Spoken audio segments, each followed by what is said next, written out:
लगभग 1.5 घंटे तक ठप रहने के बाद चालू हुए फेसबुक और इंस्टाग्राम। दुनिया भर के यूजर्स रहे बेहद परेशान। पीएम मोदी का पश्चिम बंगाल दौरा। आज देश की पहली अंडर वाटर मेट्रो का करेंगे उद्घाटन। नदी के तल से भी 13 मीटर नीचे है टनल। मुख्यमंत्री ममता बनर्जी का बयान, मोदी की गारंटी गुब्बारे की तरह। चुनाव के बाद हो जाएगी फुस। टीएमसी वादे पूरे करती है। आज 10 बजे करेंगी बड़ा ऐलान। पीएम नरेंद्र मोदी की फिर बड़ी लोकप्रियता। 75% हुई अप्रूवल रेटिंग। 2023 की तुलना में 10% हुआ इजाफा।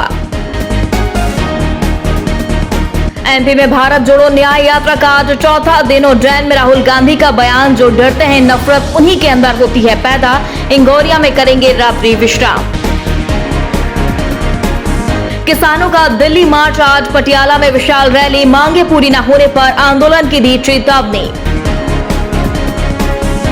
तमिलनाडु से श्रीलंका जा रहा 108 करोड़ का हशीश जब्त। मंडपम तट पर डीआरआई तटरक्षक बल का सख्त अभियान। देश में एक साथ चुनाव करवाने की तैयारी। विधि आयोग अगले हफ्ते सौंप सकता है रिपोर्ट। इंडिया ब्लॉक के बीच सीट बंटवारा फाइनल। पश्चिम बंगाल पर नहीं हो सका फैसला। जम्मू कश्मीर में पीडीपी गठबंधन से हुई अलग। कलकत्ता हाईकोर्ट के जस्टिस अभिजीत का इस्तीफा। भाजपा में शामिल होंगे। पेंडिंग केस पर इंटरव्यू। वकील की गिरफ्तारी का आदेश देकर आए थे सुर्खियों में।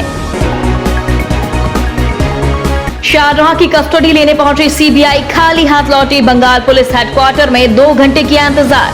हाईकोर्ट ने सौंपने का दिया आदेश।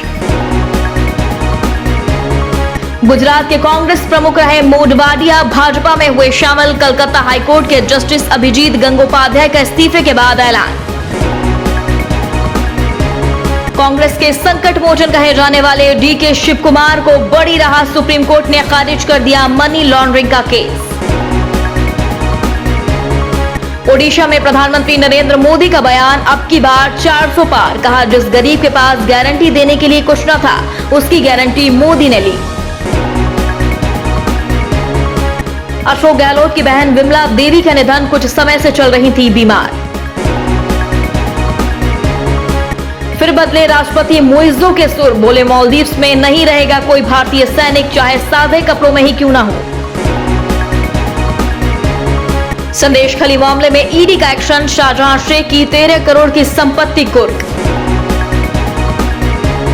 कर्नाटक सरकार को मिली बम से उड़ाने की धमकी। कहा, दोपहर तक उड़ जाएगा पूरा शहर। लाल सागर में ड्रोन हमले की चपेट में आया जहाज। नौसेना ने 3 भारतीयों समेत 23 लोगों को बचाया। रूस घूमने गए 7 भारतीयों को धोखे से आर्मी में किया भर्ती। यूक्रेन के खिलाफ जंग लड़ने की दी गई ट्रेनिंग। म्यांमार सीमा से लगे पहाड़ी जिलों की डेमोग्राफी बदली। मणिपुर के 5 जिलों में 1853 अवैध गांव बसाए गए। 15,000 से ज्यादा लोग बसे।